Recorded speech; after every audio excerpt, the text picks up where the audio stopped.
All Raptors, only 2 lead changes in this game. Leonard sets playoff career high of 45 and tied his overall career high of 45 in the win. Simmons was the only defender that had any kind of success. Leonard was 3 for 8 against the tall Simmons. Everyone else, though, he really went to work. 12 of 14 from the field against them. So perhaps we'll see more Simmons on Leonard in Game 2. Tim Legler, the combination of Siakam and Leonard was so good. We'll get to Siakam in a minute. What part of Leonard's 45-point night was most impressive to you? Well, he's the only guy in this series that can get whatever shot he wants when he wants. He's always on balance, and he's got that strength, the ability to control his handle, and the range helps. But for me, it was the mid-range component. We know he's one of the best mid-range shooters in the league, and he got himself going early. And if you're the Sixers, this is the last thing you wanted to see was him finding this rhythm early. But look at the way he utilizes his jab step, Kevin, to create space. And yet he's always on balance. He doesn't go until he's ready. You can't speed him up. He gets to the spots on the floor that he wants to, and he's added the three-point shot as he's gotten deeper into his career. But this fadeaway jump shot in the post is almost unstoppable because he hits you with the shoulder. He's so strong. He gets you back on your heels, and then he ends up fading away 6-8 feet. I just thought he showed you the entire package offensively and the versatility of shot making and shot getting that nobody in Philadelphia really can match. They might have to figure out who they want on him and leave him on him for longer periods of time. I think Ben Simmons is probably the best defender for him, but it's also going to wear him out and potentially put him in foul trouble. But there's no question he's most equipped to guard him. I want to talk about Siakam. 2 years ago, this is a guy that averaged 4 points a game. He shot 7 threes all season, made 1 of them. This year, he averaged 17 a game. He made 79 threes, and he shot 37%. He was electric in Game 1. Legs. In terms of Siakam, what stood out to you about his play? Look, I saw this guy in the preseason, and I made a prediction he'd be the most improved player in the league. He has been an all-star the second half of the year. This is a nightly thing now for Pascal Siakam, and it's the way he plays downhill. He's added a three-point corner shot to his game now, and that's important because Kawhi Leonard draws so many people and draws so much attention. He's going to get his share of looks. Super high motor, and I could almost tell by Brett Brown's comments when he did his interview. He was surprised by what Pascal Siakam did to him. He didn't expect him to have that kind of a game or that kind of a start to the game, certainly. Be ready, because this is what he does. He can come at you with a live dribble to his right hand. He can make threes. He's an elite-level defender, and he's got one of the highest motors in the NBA. Tonight, against the team that's got the second-best starting 5 in basketball, the 2 best players on the floor were Toronto. Those 2 guys outscored that entire starting 5 by themselves.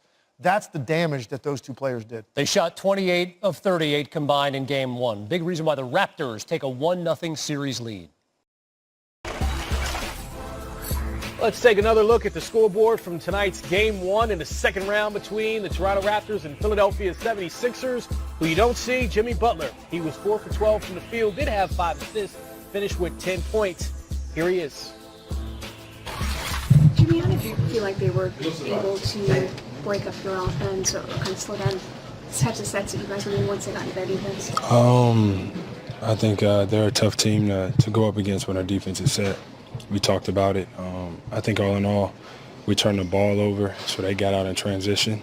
And then whenever we take the ball out the net, they're set, you know. We talked about what we're going to do. I don't think we did a good job of doing what we said we were going to do before the game. This is the first time we've seen this team now with Marc Gasol. How have you felt like they've changed now with him, and what do you want to do with him forward in Game 2? I mean, he's a really good player. They got a lot of them. I think we just got to really stick to what we said we were going to do. Like I said, he's tough. He can shoot it. He can pass it, put the ball on the floor. But we just got to be more aggressive with everybody on the defensive end. Jimmy, you talk about being aggressive. It seemed like you guys didn't go to the basket enough and settled too many jumpers. Would that be a fair statement? You take what the game give you a lot of the times. You know, they're a team that rotates very heavily. We just missed some shots. That's okay. I think we're all fine with taking those exact same shots next game. You guys, obviously, it's a different opponent. Pascal Siakam, 22 points in the first half, new playoff career high for a half for him. Or now. Maintenant. OK. Pascal, Mathieu Collin de Radio-Canada. Qu'est-ce que ça vous a fait? Comment est-ce que ça change le jeu? La bloc de Kawhi Leonard, puis votre dunk, puis les 3 points de Danny Green. la prochaine possession? Comment est-ce que ça change le jeu? Je pense que ça apporte l'énergie, bien sûr. En défense, essayer de jouer comme on l'a fait là, avec des stops décisifs que Kawhi a fait, Danny et tout le monde. Donc je pense que collectivement, c'était très bien. On a eu de bonnes séquences en défense et on espère continuer comme ça.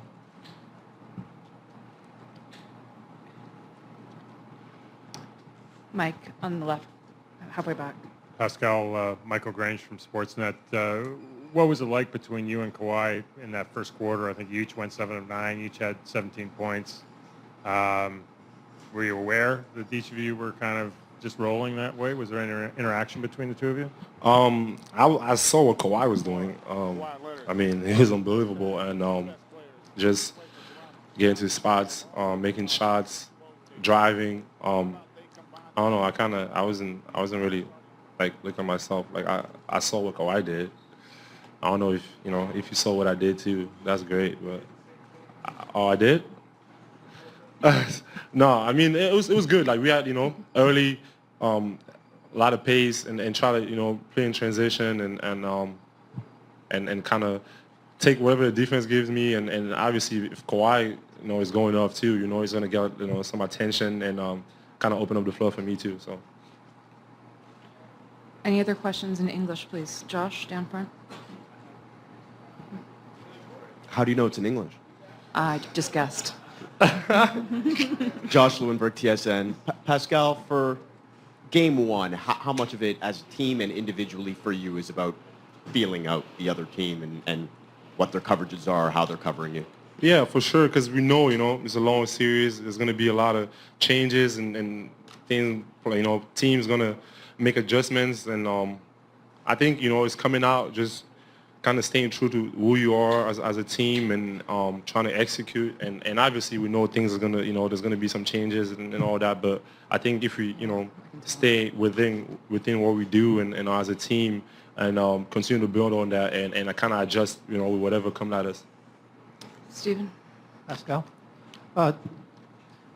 Prior to the game, coaches were talking about how transition gets tougher to accomplish in the postseason. Just wondering, have you noticed it getting harder to run the floor and be successful at that aspect of your game through the playoffs? For us? For me? I mean, I think I did a decent job, running the floor and kind of trying to keep that pace. It was kind of in the beginning of the game. It was kind of weird a little bit. We didn't come out as fast as we usually do, but I think we picked it up, and it was pretty consistent with the pace and playing fast because that's how we want to go up and down, and for me, I think I did a decent job. I mean, it was maybe a couple of possessions out there. I was a little tired, but for the most part, I was good. We're back to Matthew in French, and then we'll wrap up. Encore une en français à Pascal ici. Vous travaillez très bien avec Kawhi Leonard, ça c'est sûr. Est-ce que vous avez vu Kawhi au niveau qu'on a vu ce soir? Je pense que pour moi, c'est la première fois de le voir pendant les playoffs avec ce qu'il a fait aujourd'hui. Mais c'est vraiment impressionnant et pour nous, pour moi en plus, c'est juste de regarder ça et avoir la chance d'être là et pour voir ça, c'est vraiment impressionnant. Mike, last one. Mike Laviole, l'Express. Tu as dominé Tobias Harris ce soir des deux côtés du terrain. Pour le prochain match, que penses-tu que tu peux faire de plus face à lui? Face à qui? Tobias Harris. Ouais, je pense que on était pas mal en tant qu'équipe et je pense qu'on a essayé de... Parce qu'en fait, quand tu arrives à ce niveau-là, c'est beaucoup de joueurs qui sont très talentueux et ça ne prend pas qu'une personne en fait. Donc ça prend un effort collectif et je pense qu'on a fait ce soir et on espère continuer comme ça. On sait que les prochains matchs ils vont venir avec plus d'intensité et essayer de faire des choses de manière un peu différente. Mais bon, pour nous, c'est continuer avec la même intensité, continuer à être focus et kind of like, oh, I went to English a little bit, but sorry. Yeah, that's it. Thank you. Thanks. Thanks, Pascal. My bad, bro. Time for Zero Quit, fueled by Gatorade Zero. And how about zero shot attempts on Kawhi Leonard? Not on my watch. With the block that Pascal Siakam. That's what we call a symbiotic relationship. Ooh, well, big word. Big word. Where you pull that from? Yeah, it's that UNC degree. Man, that was tight. Do it again. Symbiotic, you know? Yeah, they go together. Ron, that's what happens there. But those two, I mean, they were incredible in this game. In the first quarter, they were 14 from 18 combined from the field in the first quarter. Well, it reminds me last year against Sixers and against Boston, what Tatum and Brown did to them. Those guys scored points, and that tell you Sixers didn't have length. These two guys were incredible, and I don't know if Philadelphia has an answer for them going forward because they just don't have the size. Yeah, I thought they did a remarkable job of just imposing their will and having that sense of urgency from the beginning, the tip. Like, you usually don't see Kawhi Leonard come out and take 8 to 9 shots in the first quarter, like this being super aggressive. And you don't see Siakam. Look, he was really searching for his opportunities, and they came at in spots because he was getting so much space, and he took a full advantage of it. You know, we were talking during the break about Kyle Lowry, and remember, he was the star of Toronto for years. And now you love to see a guy like this who's an older player understand, I'm just going to do my role, be the point guard. I don't have to take shots, rely on these other guys. A lot of guys, as they get older, don't do that. They get frustrated because, hey, this is my city, but he's developed into a guy as a point guard and let these other guys shine, which is kind of nice. And the thing you want to look for in your point guard, assist-to-turnover ratio. Kyle Lowry, 8 assists, just 1 turnover, only took 10 shots, scored 9 points. So he didn't shoot it well, but like you said, he still contributed. And if Siakam's going to pick up the scoring load and Kawhi Leonard's going to do that as well, you don't really need Lowry to be a dominant scorer. But what would that have resulted to in years of the past? If Kyle Lowry don't shoot the ball well, you lose. But now being a third, fourth option, and now you're the general, and you kind of just facilitate, put everybody in position. Now everything that you get, that's the cushion. You're playing with house money. And for the Raptors, you look at their record, you know that was hovering over them after that Game 1 loss to the Orlando Magic in the last series at home, and 1-8 in playoff history in Game 1s at home. I mean, that's a terrible mark. To get this, you kind of get that monkey off your back a little bit, right? You do, but now Philadelphia has that monkey still on their back because they've lost 13 in a row in Toronto. So you knew one of them was going to break tonight, and now Philadelphia, that's going to hang on to Toronto. I think they feel really good. The fans finally leave the building and say, we won Game 1. The players we won Game 1. Because if they'd have lost that first game, that's what everybody was talking about. We're up in that count to 14 now, by the way. Oh, 14. Yes, 14. But I really do think it's going to come back to what GA touched on, which is the adjustments. And I said, who's the biggest swinger or who's the biggest player in this series? And he said, you know what? It's not the players, it's the coaches. It's going to come down to Nurse, Brett Brown, who make what necessary adjustment to put the guys in the best situation. And Joel Embiid said it in his postgame. Look, we have to make some adjustments, and it's going to come down to the coaching. Well, that's a great point, because when you look at the Philadelphia 76ers and you hear something very subtle from Joel Embiid like that, you think, well, do those players respect and have confidence in their head coach? Where if you look at Nick Nurse and how the Raptors are reacting to their head coach, you think there's more respect for Nick Nurse in Toronto than there is Brett Brown in Philadelphia? Well, good. Well, I think what happens is tomorrow, that first meeting, that's where the coaches, you got to give them something to give them hope if you're the Sixers. So you got to figure, this is what we're going to do. Maybe one or two things that's going to change it in our advantage. Nick Nurse now's got to go in and say, okay, we won, but if we got to clean these 2-3 things up, because it's still a 7-game series. So he can't sit back and relax, okay, we did everything great. He's got to also come with something different. Larry Brown, I worked for him.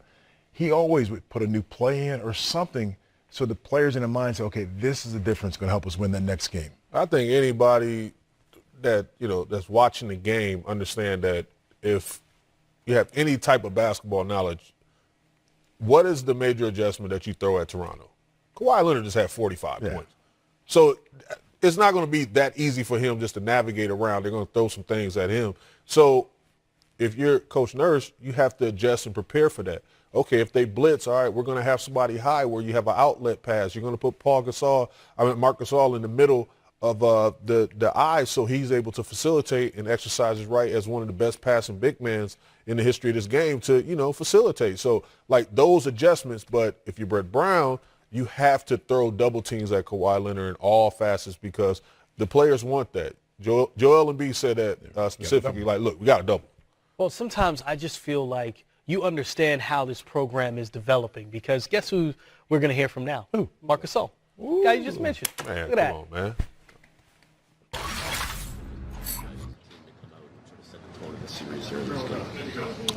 Obviously, it's something that we must do. Be really engaged defensively. Against a very talented team, you have to. There's no other way for us to win. And I thought that we did a pretty good job for stretches. I think at times too we got kind of lost and miscommunicated a lot of actions. We got to also do a better job rebounding when we get them to miss, and a little more mindful of what they're trying to accomplish and how they're trying to accomplish, and mindful of the ball as well and the timing and score. But obviously, when you have Kawhi and Pascal playing at that level offensively, covers up for a lot of the little mistakes that we had. But now watch film, get ready for game 2. Mark, the last time I've seen Kawhi play that well in the playoffs was 2 years ago against the Grizzlies. Yeah, I remember that. Is it nice to have him on your side in a game like this? Well, it's nice that now he's knocked his career high against us. I mean, that team against the Grizzlies. Now, it's against somebody else, and I'm on his side. I like when he's assertive. I like when he goes, north-south.